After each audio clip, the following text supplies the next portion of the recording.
We'll see.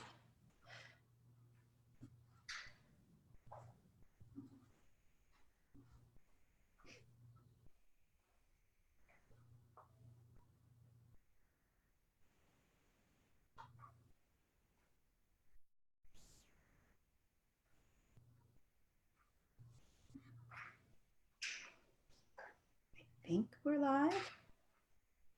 I know it says live. I'm thinking, or you gotta love this technical. If you guys are tuning, like, why are they silent? No one's talking. I'm gonna. I know, because it's a little bit laggy. So I see the thing like going around, going and going. So if you are here live, please feel free to say hello and where you are watching us from. I am going to turn it over to Christina. So Christina, I'm super, super excited to have you here, my dear friend, past mentor. And we're talking all about groups, Facebook groups, but really. And it's working. I see us. We're good. If you know somebody who should be watching this right now because they are either wanting to grow a group, they have a group, but it is crickets, or it's a ghost town and you feel like you're the only one talking and engaging and it's really frustrating, go ahead and share this with them because they're going to want to learn a little bit more about what we're talking about today. And if you have questions, go ahead and throw them in the chat. I'm going to be trying to man both, so wish me luck. But before we do that, Christina, share with us who you are, what you do, and kind of how you came to be the go-to expert on all things Facebook groups. Yeah. So I would love to say that, like, I had this one moment, it was like this epiphany. It's like, oh, that I'm going to focus 100% on Facebook groups. Sometimes people are, you might be those tuning into might be thinking, wish I could just find that one thing, the one thing that I'm going to, figure out. And it didn't just have like this sudden epiphany that this was a thing. So I kind of fell backwards into it without even realizing it. So yes, now I, have the opportunity of being, recognized as and being referred to as the go-to expert on Facebook groups.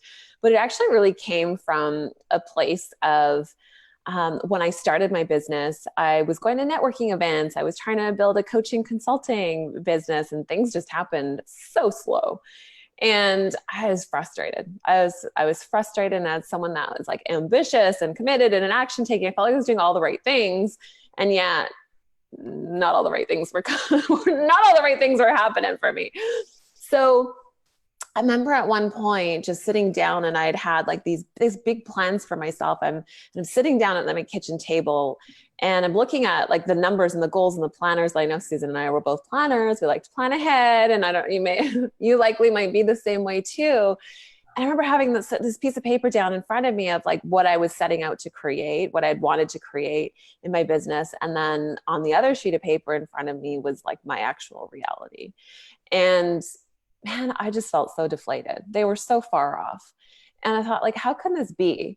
I feel like I'm doing all the right things, and maybe I should just go, maybe this isn't for me. Maybe I'm, this business thing isn't for me. Maybe I should go back to a job. And I knew like in that moment, like, heck no, that's like, this is not, no, I am committed. I'm not going back and telling, I'm telling my family and my husband that I gave up on what it is that I set out to create. So I thought, okay, well, what am I really missing here? And I know that's a conversation that easily comes up, and maybe some of you guys tuning in have had those moments of thinking like, what am I missing? And instead of looking outside of myself in the moment, I thought like, what came from my background? What worked really well for me in my successful corporate career that I wasn't doing? Like, what was I missing from my own experience? And I realized that all of the success that I created previously in my corporate career came as a result of building relationships. And I thought, well, I didn't really feel like I was doing that. I felt like I was creating one-sided conversations. I would build my email list. I'd send out an email. I'd be obsessively checking the stats on my email. Like, are people opening it? Are they responding? But then I would kind of sit there and wait. Like, did they acknowledge it? And I didn't really know what was going on the other side of that email. And so I thought, how can I create a two-way conversation? How can I build relationships where I actually feel like I'm getting to know the people on the other side of it? And so I realized that a Facebook group would be the perfect opportunity to be able to do that. And at the time I'd been like, was kind of struggling to hit that 5-figure month. I was like, I'm going to do it. I'm going to do it. And I kept falling short and just felt deflated. And that first month I started my free Facebook group, I had, over 800 members come in. I had a $30,000 month, like cash in the bank, money received, not just sales, but like money in the bank. And I thought, whoa. And it was fun and it was exciting. And I was having to like these conversations and building relationships, and then money came in and I was like, okay, this works. I'm definitely onto something. And before I knew it, people started asking me, what are you doing over there? Something's working for you over there. What are you doing? And people wanted to know what it was that I was doing. And that's when I began to start sharing what I had learned and what I had been able to create. And so that's kind of where it came from. It kind of came from a place of desperation in all honesty, right? Not like this, this epiphany of a moment. No. I love that, because I think sometimes when we are starting and growing, and even when we're scaling our businesses, and we get so wrapped up in like, trying to play chess all the time, so to speak, right? Where you kind of feel like I have to know all the steps. I need to have it mapped out. I need to know, not just the next step, but really, where is this taking me? And really thinking I have to be more strategic. And yet at the same time, sometimes the desperate moments where it's like the mother of all invention, right? Is trying to solve your own problem. And I love the fact that you really were just trying to help yourself.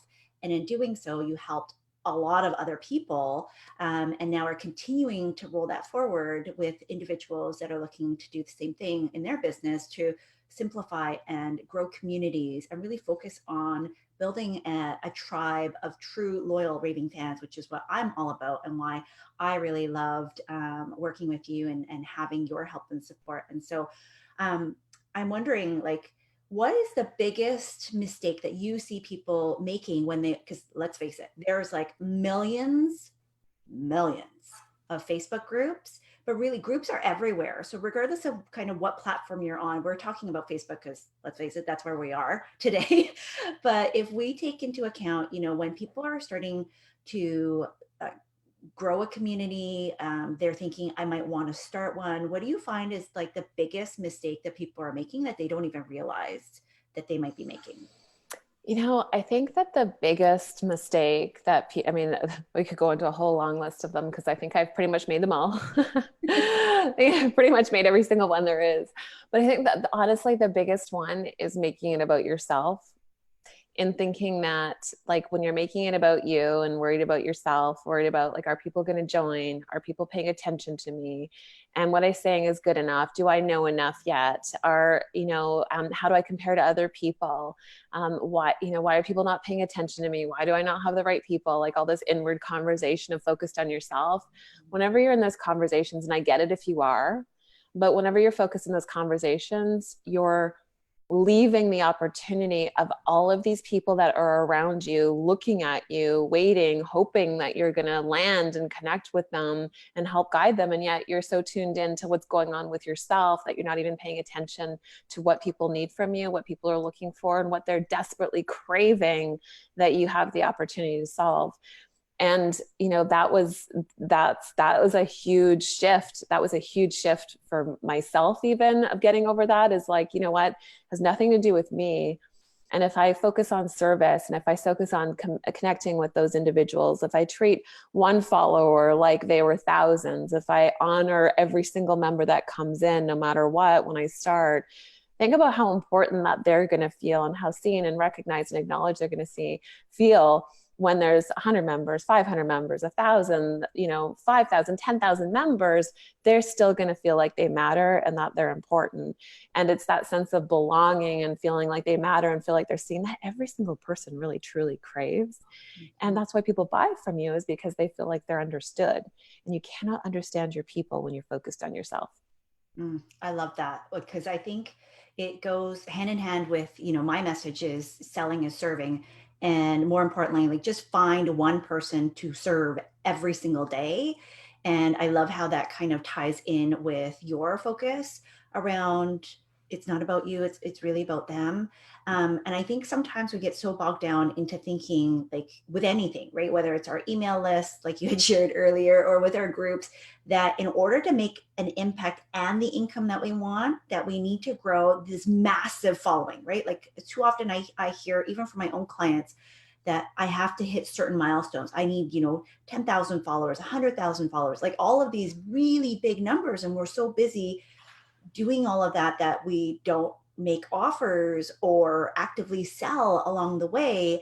So I'd love to hear like from you, because you've now helped like hundreds of people within your program to help them to not only start but grow and continue to grow their groups as a way to monetize their their purpose, really, like the thing that they do Yeah. well. So I think sometimes people feel like I have to have a certain number. Can you share with us, why that's a total myth? Like, let's debunk the myth and kind of break that down, that you don't have to have 1,000 or 10,000 or these huge numbers of people in your community in order to actually make good and consistent income. Well, I just love this. And I think you're actually such a perfect example of this, because when we first started working together, you had like, remember Susan reached out and she wanted to join my free Facebook group at the time. And I'm like, who's this person? Like, maybe they're a scammer. This person has a new profile. Like, we normally wouldn't accept people that have new profiles on Facebook because we think it's like, there's no way that people don't have a profile on Facebook, right? Wow. And so Susan sends this request to join the group. And, at the time I was managing the group on my own as well. And I was like, I'm not sure, she's got a few friends on there. Maybe I'll just pop her a message and just kind of see where she's at. And so I sent her a message and we ended up in dialogue and actually found out that we worked for the same firm and had a lot of similar, background in finance and so on. And I'm like, oh yeah, come on into the group. And that's really where things started. But you had like literally just created a profile. Like, she didn't even have a profile, you guys, like was non-existent and just had created a profile. So it was starting from like complete ground zero from scratch. Like, at least you guys, I'm pretty sure that you've got a bunch of friends, at least on your Facebook page, on your Facebook profile right now. Right. So you're at a huge advantage here. Yes, right? Leg up on me. Yeah, exactly. so it's important to think it doesn't even matter where you start. But one of the things that was incredibly important to you is people over profit as well, Susan, and that, your ability to connect with people no matter how small. Because here's the thing, if you've got an audience of 100 people, let's say, and you can't convert to them, you might be thinking to yourself, if I just get more people in, I'll be able to sell more things. But if your message isn't landing, if you're not communicating in a way that people get it for 100 people, you could have 1,000 people or 10,000 people and they still wouldn't get it. Mm. Right? They still wouldn't, it would still not going to land with them, and they're still not going to get. And so it's it just starts with one, and then it builds up to two, and it builds up to more. But it's in the relationship. The only way that you master enrollment, the only way that you master serving your people, master teaching and figuring out, like, having the messaging that's landing, is actually to get started. It's just to get started, because successful entrepreneurs know that mastery is the child of repetition, and that you only start feeling ready once you actually get started. And once you start communicating, engaging with people, and building those relationships and connection with people, they're going to tell you exactly what they want from you when you're tuning in and making it, again, about them and not about you. And so it really doesn't matter how big your audience size. I mean, we've had students that have had, 5-figure launches from 50 people that have come in through their group. And I think for you, even, I think maybe you had 75 people or so, like when you had your first 5-figure launch too. So it doesn't take having huge audiences. And in fact, like, we get so hung up on these ego metrics about likes and followers and people that are, that we're thinking as like these ego metrics. But there's a lot of people with a ton of followers that are making $0, you guys. And a little secret is, I see them coming into my paid program sometimes, and they've got, from the outside looking in, they got it all together. But on behind the scenes, it's like they don't know how to convert those people. So your list, your following, your Facebook group size, your email list size, yes, as you're mastering it, moving along, as you grow the audience size, you get to scale. but you've got to be able to nail down that enrollment first and really tune into what's going on with your people so that you have the opportunity to build. And it starts with 1, then 5, 10, 50, whatever that is. But you can make great money while you're figuring it out, rather than thinking like, one day when I get to this level, then I'll be ready. And you're missing the mark on actually spending the time to actually dial it in and figure it out. Yeah. And I think I love, well, I love when you talk about mastery, because that's one of the reasons why I created my community, Sales Mastery Society, right? Is because I think it's important that we recognize it's not about recreating the wheel over and over and over again and making things harder for ourselves. It's really about being being strategic in a way that doesn't mean that you need to have all of the steps laid out, but that you're ultimately doing what's best for you and the people that you're there to serve. Yeah. And I love the fact that you shared that you just don't know what's happening behind the scenes for a lot of business owners. And when we worry about how it looks from the outside, right? Like the followers, the numbers, even the Vanna White, pretty pictures, we don't know if they are secretly struggling and like crying themselves to sleep, or like panicking about how to make it work and paying these bills and continuing on in their business. And so the only thing that you can do is, if you're here and you feel called to start a group. So I'm gonna give a shout out to Carmen, because Carmen has shared that she is actually looking to start a group, right? And so I think this is great that we're talking about Perfect timing. right? About how to go about it, because I think this is where I love what you share, because it isn't just about monetizing, like getting a group of people and like cattle herding them and then going buy this, buy this, buy this, buy this, buy this. It's really done intentionally, but in a way that ultimately is of service to you and to the folks that are there. And yeah, some of them are going to want your paid offers and programs, because let's face it, as a business, you have to be able to do that. But if you feel like, for me, I craved, just like you, I craved community. So even though as an introvert, I really like my downtime. Like I do too much peopling, I joke. And then it's like, it's yeah, totally. I know. After being away for a week last week, or around just being surrounded by people, I was like, okay, I'm going to, I need to hide out now.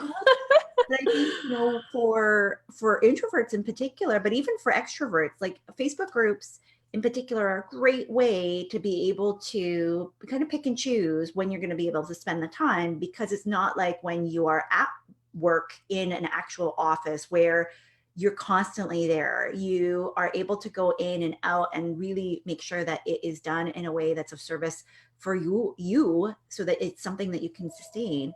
And for me, I was craving that connection. I was very lonely, being at home all the time. And I wanted to talk to somebody other than myself. Yes. I think everyone can probably relate to that when you're working from home, right? From home, and sometimes I don't see anybody except for my husband and my kids and now my dog, and that's not a ton of people. And so, not that I want to spend hours and hours chatting with people 24/7, but I realized that I wanted something, and I wanted the people who were like me. And so being able to, because I was in other Facebook groups. So let's chat about this, because I was in other Facebook groups, including yours. And I realized that, I was doing a lot of the engagement. I was chatting, I was commenting, I was creating this amazing content, almost to the point where in a couple of the groups, people would defer to me, thinking like I was the group owner. And I thought, well, I'm not the owner, I'm not the leader. And for a while, I had a group, but I wasn't really leading the group because I didn't know what to do with it. And so when we started working together and I started to really intentionally focus my efforts on my community, my group, it gave me so much just relief. But at the same time, I know that there's a lot of folks in here that are struggling to figure out, do I start my own group? I'm in these already like amazing groups where I kind of get some clients here or there. I'm having some good conversations.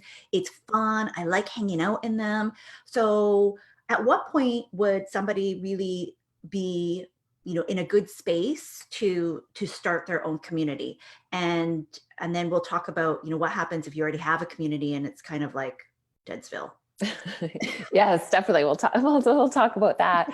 I mean, I think the one thing to consider is this, is that based on your vision, I want you to think about for yourself right now, right? Like where you want to see your business and how you want to serve people. What is that vision? Like what do you see yourself as?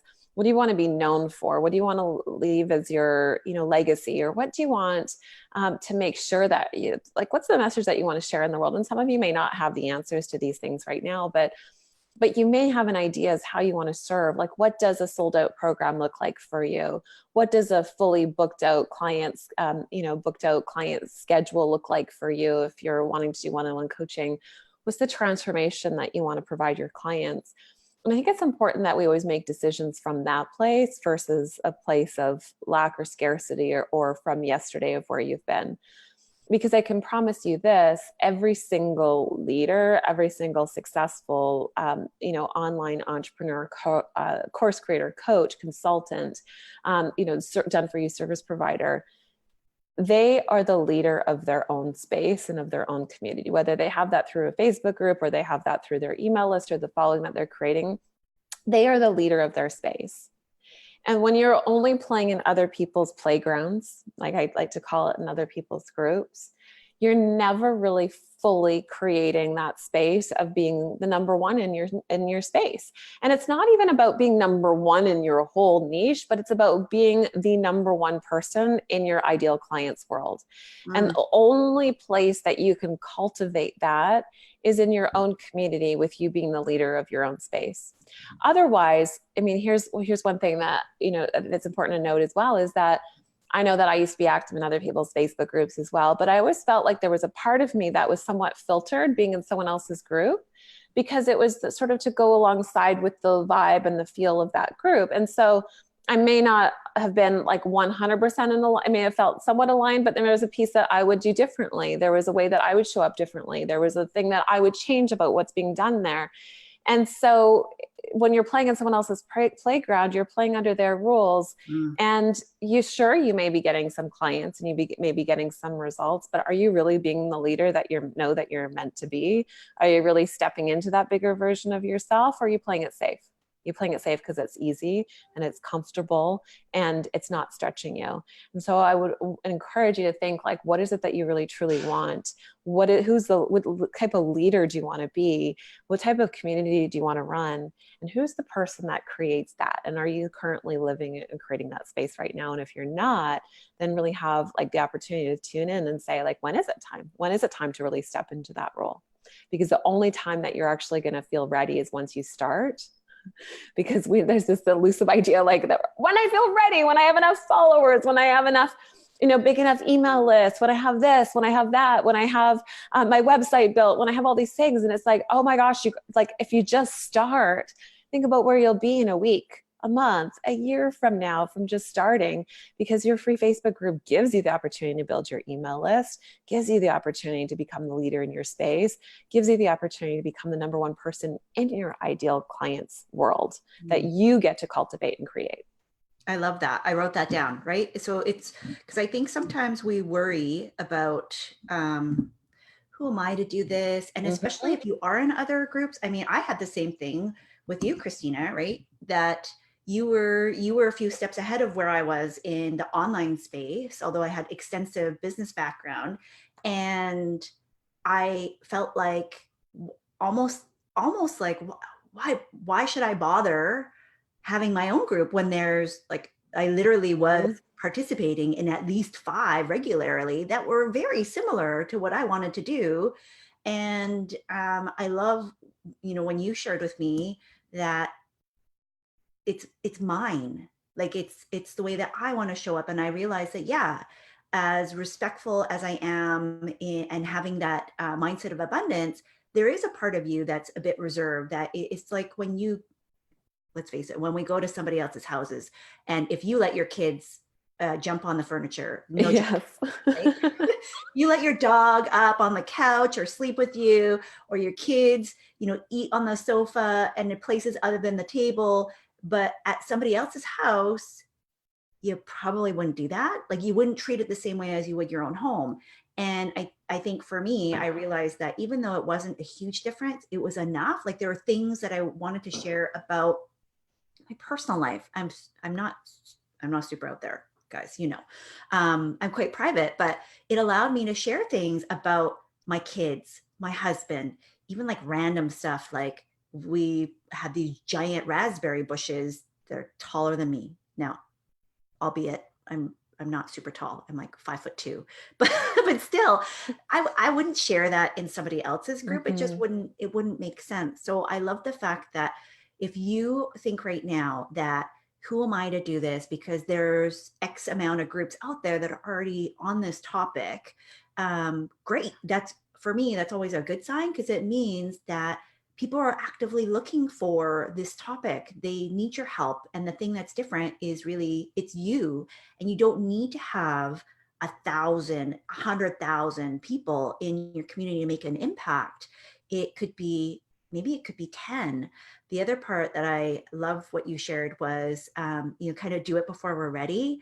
And then if we kind of wait, and it's really funny because yesterday, I think Veronica, if you're on here, giving her a shout out, one of my clients, she ended up getting a client to say yes. And they both had this realization that if she waited until she was ready, being the client, who finally was like, yeah, I'm scared, but I'm just going to do it anyways. Because she said, and I paraphrase, if I wait until I'm ready, I'm going to be wrinkled and toothless. Yes. You're wrinkled and toothless. And how many times are you waiting for something to be ready, and a month has passed, a quarter has passed, maybe a year has passed, and you're in the same spot, and you're looking at other people who have just had the courage to take action and do it consistently. And that's really what it's all about. It's not taking like huge leaps and doing these crazy things. It's really about doing small things that make a difference to your life and to the people that you serve.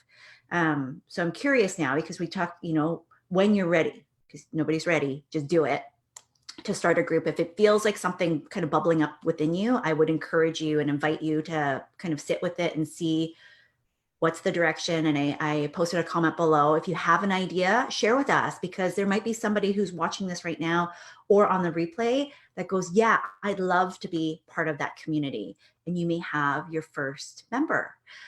So, don't be afraid to make some connections there. But if for those who might have a group, right, because maybe they like threw spaghetti against the wall, or said, I want to start a group. I'm going to do this thing. And then they got stuck for whatever reason, and it's just not vibing the way that they want.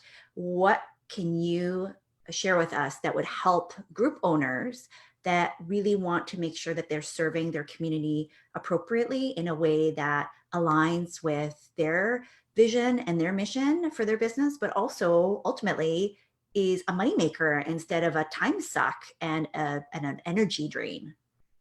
Yeah. I mean, I think that's a huge thing. Sometimes we talked about, like, just getting started before you're ready, but sometimes there's the group of people that just dive in, like, okay, this looks good, I'm going to do this, I'm going to dive in. And then it's like, whoa, now, like, what do I actually do? Or how do I do this properly in order to be able to, yes, build a community, but also be able to enroll into your paid programs? And so the way I like to think about it is that there's only 3 types of posts that you should have in your Facebook group, and that's it. And everything should filter through those. Okay. 3 types. We're going to simplify it, you guys. So 3 types of posts. Number 1, and this is what everyone wants. It's like, I should be rolling my eyes, because what everyone wants, everyone thinks is a magic cure. And we're not going to go, I'll go into more of this in the training series that we're going to talk about in a minute. We're going to be inviting you to, but okay, number 1 thing is engagement. Okay. And when I say engagement, I want purposeful engagement. That means that it's engagement that is not about you, but about them, right? So purposeful engagement is asking key questions that's helping you connect with your audience, that's inviting them to share about themselves, inviting them into the conversation, inviting them to be part of the community. So, sometimes we think like, geez, like I got to spend hours to write a post and it's going to take me so long to create content. I mean, we would let's just say, for example, I have a pop-up Facebook group open right now, Grow Your Group Facebook group. And we asked a question in there. We said, would you rather have 200 members in your Facebook group or 20,000 members in your Facebook group? And we posed this question because I wanted to find out, okay, who's in the audience? Like, what are they looking for? What's their measuring stick? And what's their thinking or resistance around growth within the group? And so it was fascinating to me to see, because, every group is different, that how many people were responding that they would love to have 200 highly engaged people in their Facebook group rather than to have 20,000 in a larger group of people that weren't so aligned. Many people also shared that they were concerned that if they had a group of 20,000, that they would get lost, that their people would get lost and it would lose that level of intimacy and connection that was inside of the group. And so these are all the comments that people were sharing. Well, that was like one line, you guys, for me to ask, but it gave me so much insight into the thinking of my ideal clients that are in my group, that I now have the opportunity to speak into what's going on with their mind and also be able to work through some objections that might be coming up that could be preventing them from moving forward. So purposeful engagement is like simple, easy questions that you can ask that allow you to connect with your audience, allow them to share what's going on. Another example of this might be saying, how do you feel about, insert whatever your area of topic is. How do you feel about your website? How do you feel about the engagement in your Facebook group? How do you feel about your enrollment conversations? How do you feel about meeting a good quality man? How do you feel? Like, you're just going, like, I could ramble off a bunch of these things. Again, it's so easy. Weight, right? How do you feel about your parenting skills? Yeah. Yes, How do you feel about your dog? Maybe you need a dog trainer. Yeah. How do you feel when your kids don't listen to you, right? Like, all of these things that you can talk about. And again, immediately, what are people sharing with you? Their feelings and their thoughts about what's going on, which gives you an inside idea as to like their resistance, where they're feeling stuck, where they're struggling, what's going on for them. And it also helps you identify, okay, is this someone that is, when you're asking about this, it's like, oh, I'm good, no problem. Well, they're not your ideal client. They don't need your help. They don't want your help. They're not looking for your help. Let's put it that way.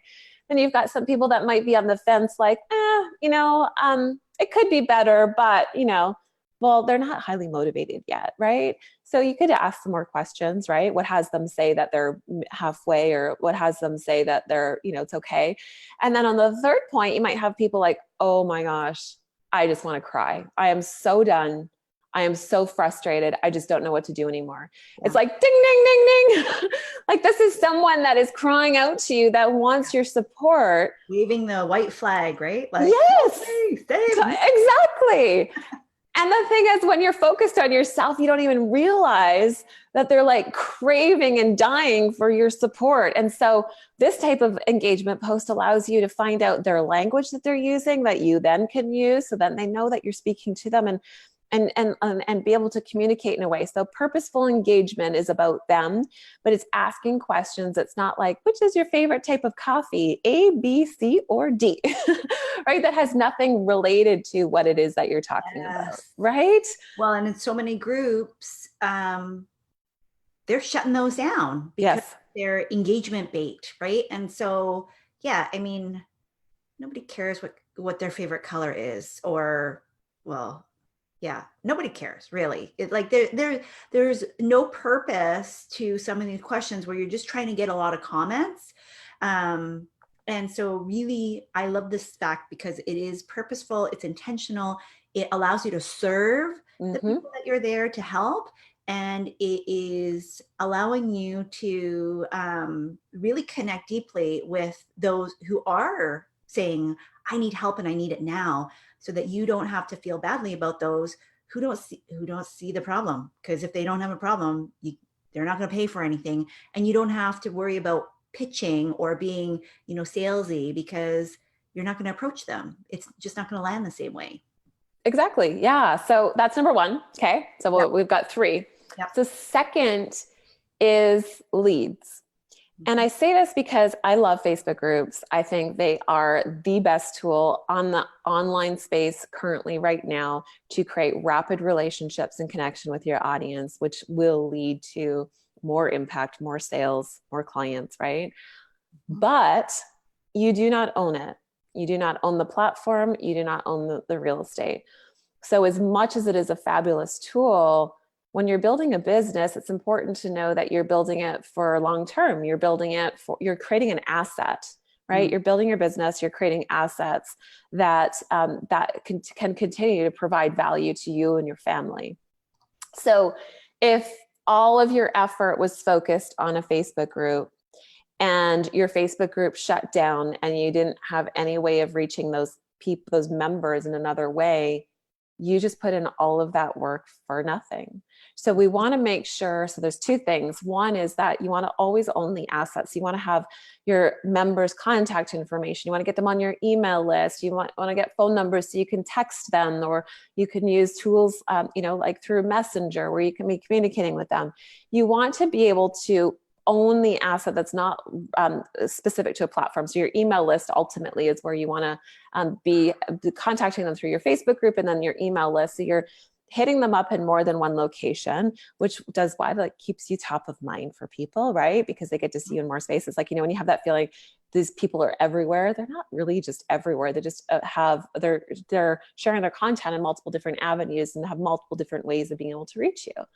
So it's smart business practice to be able to own your assets and pull them off. So you want to be generating leads. You want to be building your email list.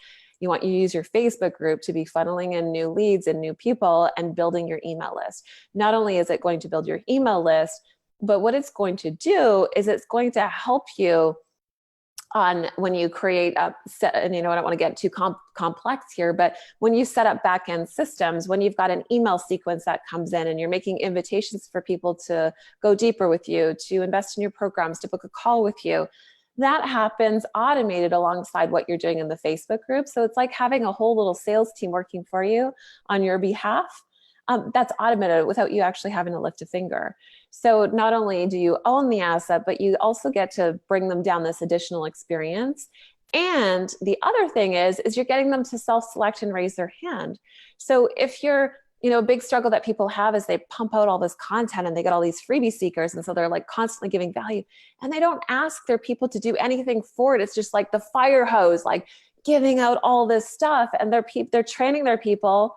Verbal vomit. Yes, exactly. And they're training the people to not do anything for it. It's like, here, no problem. Just be here and I'll just fill you up and I'll give you more stuff and you don't have to do anything for it. And so you train your people to not take action. So no wonder when you actually make a paid offer, they disappear because you haven't trained them to take action. You haven't trained them to be who they need to be in order to get the results that you want. So by creating leads, you are building an asset that you own. You're having the opportunity to market to them on more than one platform.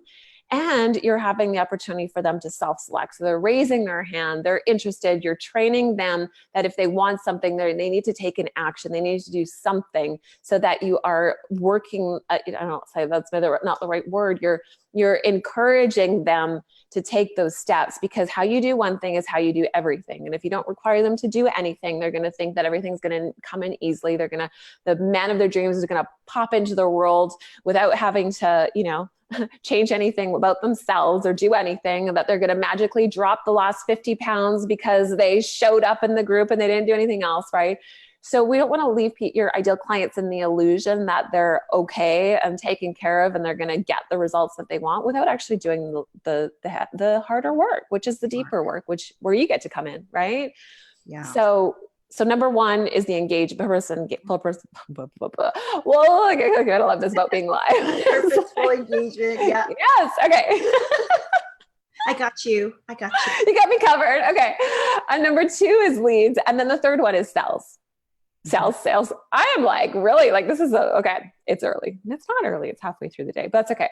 I've been away for a week. I'm getting back into the swing of things. So you've got to be selling. And I know that Susan talks to you guys about this all the time, is like, selling is serving, and you've got to be selling. You can't just, be giving people band-aid solutions and bips and bobs of stuff and expect that they're really going to see long-lasting transformation in their life.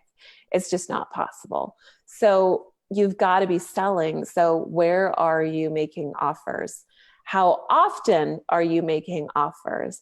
And this isn't about being salesy, but it's also about, it's not even just like, posting and saying, buy my stuff, my things for sale, buy my stuff. But it's like, what is your mechanism to lead people into a sale? Are you running a webinar? Are you doing a challenge?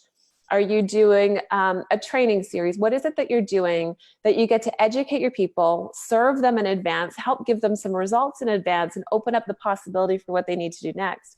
And are you inviting them into that? Or are you just waiting and hoping and crossing your fingers that people are going to pop into your inbox and say, can I hire you? I just think you're amazing. I want to hire you. Like, you might get some of those, you guys, but let's face it. Doesn't matter. Enough. No. And you think about every single leader that you see out there, even a Tony Robbins that you think is like, you might think of as this big, huge guru that does all this. He is masterful at marketing. He is constantly marketing himself. He is constantly making offers for people to move down the line. Yeah. Constantly growing. If you're on his email list, every single email you get is go to this event. Yes. Buy this course. Yes. This product. Like, I think he has like stuff now, right? Like actual physical stuff. Yes. Every time he sends something, it's like, buy this, buy this, buy this, buy this. And he still has tons of free content because he's serving all of us, so that when we get this, it's like, oh yeah, okay, I'm interested. But yeah, I need to know about this. Oh, you're coming to a town near me. Great. So that's, I love that example, because I think sometimes we forget that even these big names, we think that magically people just throw money at them, like, take it. Yes. It's just build it and expect they will come. No. And and here's the thing, as being a business owner, you've got to get masterful at sales and marketing. Mm-hmm.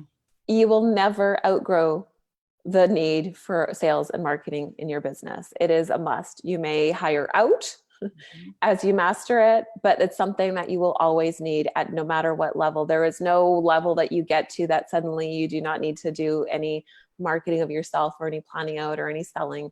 It's part of being a business owner. It's part of being an entrepreneur. And so it's time to start mastering it. It's really time to start mastering it. And I know that it can feel uncomfortable. And, and I know that Susan, this is her zone of genius and her area of expertise as well. And there's all those things. I remember feeling extremely uncomfortable. I remember cringing, when I'd have to post something for sale at first, because I just thought it was like, it felt so, I get that. I get it, because I was there. And so that's why I firmly believe in that.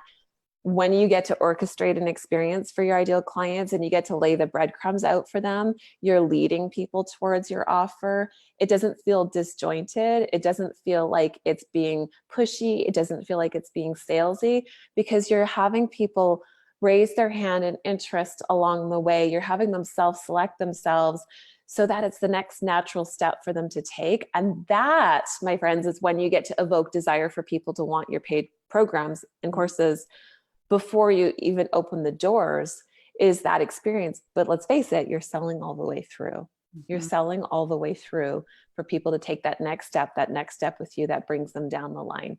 And whether you see that as selling or not, just tuning in that even when you're not asking for dollars, you are selling them to take your free training. You are selling them to get onto your email list. You are selling them to get into your Facebook group. You are constantly selling. I know it's like a word that people hate using sometimes, like, right behind marketing. That's what I've said is, yes, in the online space, why is it that, if you suddenly are like, I'm a digital marketing expert, people are like, I need you. I need more leads. And the fact of the matter is, yes, you do, but you need the right leads that actually will convert into buyers and paying customers and raving fans and people who do the work. And that's why I love this it's a system, and it's a system that it's not for everybody, right? Like not everybody needs a community. Not everybody wants a community, but I think if you're here listening to what we've shared today, it's because something within you is saying yes, right? Like, and it could be ever so silent. And what I would encourage you to do, because Christina puts on some of the best free trainings, which, let's face it, y'all, the landscape is changing. I don't know how long free is actually going to be free anymore, especially as folks like Christina are moving into different areas of their business. And so, I mean, there's, well, we mentioned Tony, like Tony, you can't get a free training from Tony. You still have to pay somehow to get in the door. Right. And so what I really encourage you to do is we're going to invite you to participate in her free upcoming masterclass training series. It's a 3-part series where you're going to kind of walk through, and Christina's going to tell you a little bit more about what she's covering. But for me, there's very, very few folks that I publicly endorse. I've taken a lot of training, a lot of courses, because I love learning. And if you're here, you probably do too. Me too. My name is Christina, and yeah. I'm a recovering lifelong student, and I have to stop myself. And here's the thing, is that I do not want you to take this training if you are not going to implement what you have learned, because you're going to get enough value just from the free stuff to go and take action and do something different. If you're not in the space where you can do that, please don't participate, because I don't want to be like part of your overwhelm and your excuse to continue to learn but not actually move forward. Because I know for me, that is unproductive procrastination. I know some people call it productive, but I find it's very unproductive to just like, and then I don't know what to do next. And so if you think that this is something that you want to do, you want to try it and test it, you want the information, and you're going to be able to get some actionable, executable steps as you're going through this series, then this is the right time for you. Because gosh, Christina, like, I think last time you did this was maybe in the spring, and it was totally different format. And it probably, something like this won't happen again until next year sometime. So if you're thinking, I want to start off 2020, I want to have my own community, I want to have my own raving fan base and tribe of loyal people that I can have a conversation with, that I can deeply serve, that I want to stay connected to, then this is like perfect timing for you. So Christina, share with us a little bit more about what the training series is all about, the master classes, what they can expect, and who it would be really timely for. Yeah, so it's a 3-part Grow Your Group Masterclass training series.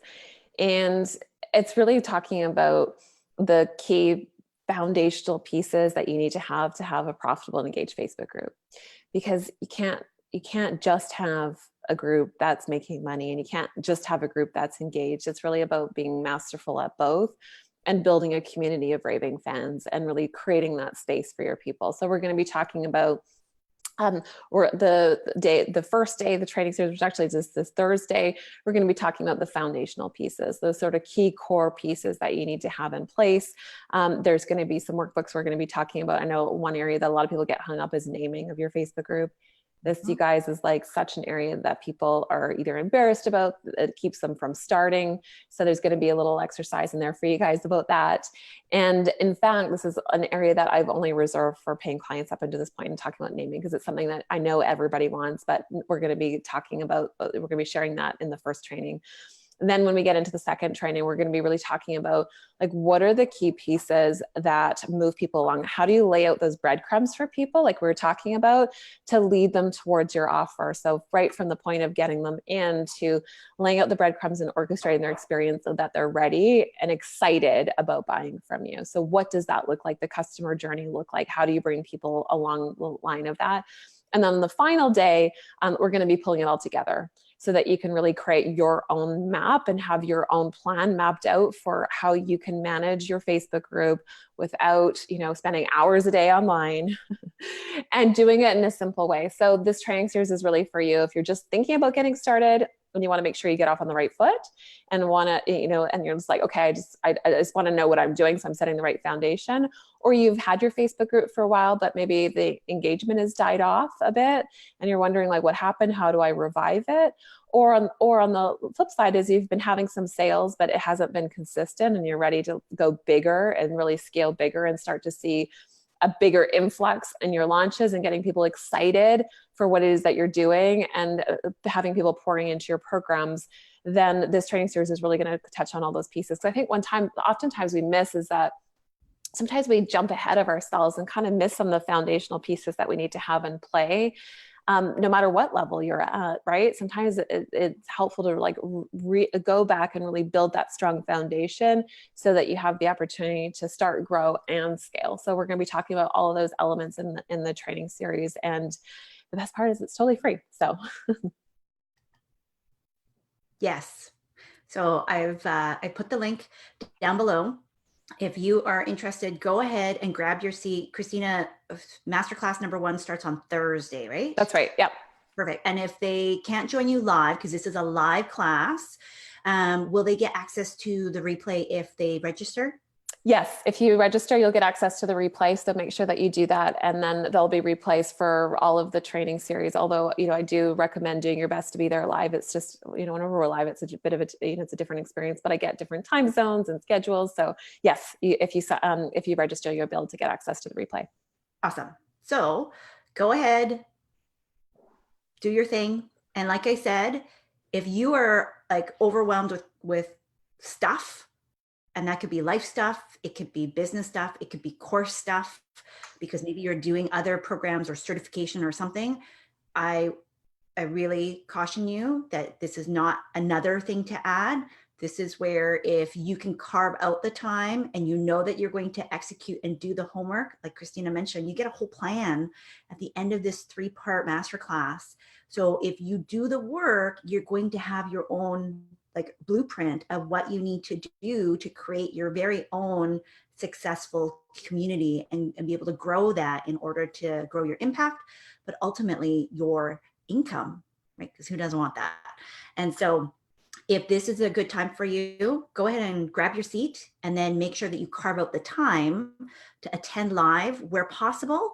Or if you're not going to be there live, I want you to put it on your schedule when you're going to watch the replay so that you can actually do it, right? Because I think I'm guilty of it. You have all the best intentions, but then when you can't show up live, they just kind of sit there and pile up and then you never get to it. And then it's another thing that kind of is like, you failed, you didn't do this, you didn't do that. So that's what I want you to do in order to set yourself up for success and really make sure that you're getting the most out of this amazing training series. Because I'm going to tell you, it's a lot. That's a lot jam-packed into 3. And I know Christina always over delivers. So I appreciate you taking the time to share all of your good stuff with us today. If you have any other follow-up questions and need to get in touch with Christina, what's the best way for folks to connect with you, Christina? Honestly, I'm such a Facebook person. The fastest way is probably just to send me a message on Facebook or through either my Delivery Genius page or Christina Jandali page. But that's usually the fastest response time. My inbox is bursting at the seams. That would be it. Send her a message. If you put a comment below, I'll be monitoring it, and anything that Christina needs to be able to answer for us, I will shoot her a message if you're not able to find her. But her profile is here somewhere. So go ahead and we'll drop in her page links for you to be able to connect directly. So thank you so much. We appreciate you being here. Thanks for having me. Bye, guys.